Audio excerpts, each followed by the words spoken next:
Alors voilà, on va faire notre petit voyage scolaire de confinement. On se rapproche de Tours. Je vous ai dit qu'on venait visiter une cité ouvrière, alors qui est une petite cité ouvrière, un petit peu atypique, mais qui est une magnifique petite cité ouvrière et surtout qui est très proche de chez nous et que vous pourrez aller visiter vous-même, en tous les cas vous balader devant ces petites maisons. Donc ça se passe à l'ouest, au centre-ouest de Tours. À côté de Notre-Dame-la-Riche, vous voyez ici, en se rapprochant, on trouve une espèce de square carré qui est un petit peu différent de ce qu'on peut voir autour de ce quartier de Tours qui est un quartier très très très dense à côté des Halles. Et là, on a un espace laissé libre. On voit nettement qu'il y a un ensemble architectural avec des petites maisons qui se ressemblent toutes. Alors on va descendre sur le terrain pour voir ça. On se retrouve sur une espèce de petite place entourée de petites maisons. Alors vous voyez, chaque maison c'est une porte et trois fenêtres. Et on a un ensemble sur cette cité MAM de 62 maisons. Alors à l'époque, au moment de leur construction, hein, on disait que chaque maison pouvait loger jusqu'à 10 personnes.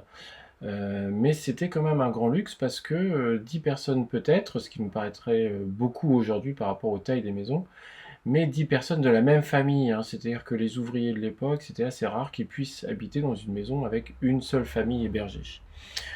Ces maisons font chacune 3 pièces, et donc je vous l'ai dit, il y en a 62 dans la cité. Alors qu'est-ce que c'est que cette cité MAM et à quelle industrie ça correspond? Eh bien ça correspond à une grande imprimerie qui était implantée à Tours, une imprimerie qui était liée à une maison d'édition, la maison MAM, hein, qui a vécu à Tours de 1796, donc la toute fin du XVIIIe siècle, jusqu'à 2010, après différentes péripéties et faillites, où ça a fini par être liquidé.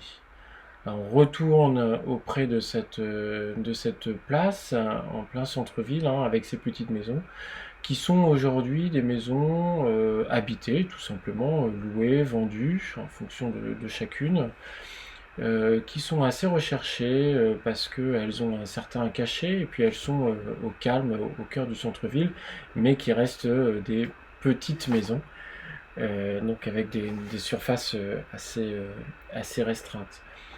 Alors Alfred Mam, le fondateur de l'imprimerie Mam, et puis ses descendants, eux ne vivaient pas dans ces maisons, hein, mais dans ce qu'on a appelé pardon, l'hôtel Mam, qui est un très très bel hôtel particulier dont on voit ici une reconstitution à petite échelle, ce qui nous permet d'illustrer hein, ce qu'on disait sur les inégalités évidemment de conditions de vie entre les ouvriers et les grands bourgeois, puisqu'on voit que là juste avec ces trois pièces reconstituées, hein, qu'on n'est pas du tout dans le cadre de ces petites maisons ouvrières qu'on va retrouver dans la cité même.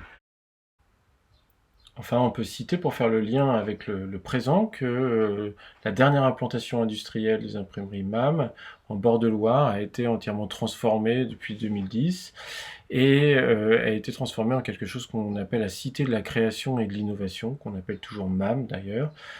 Et c'est un endroit où on va retrouver des startups, mais aussi des espèces de coworking ou des ateliers créatifs.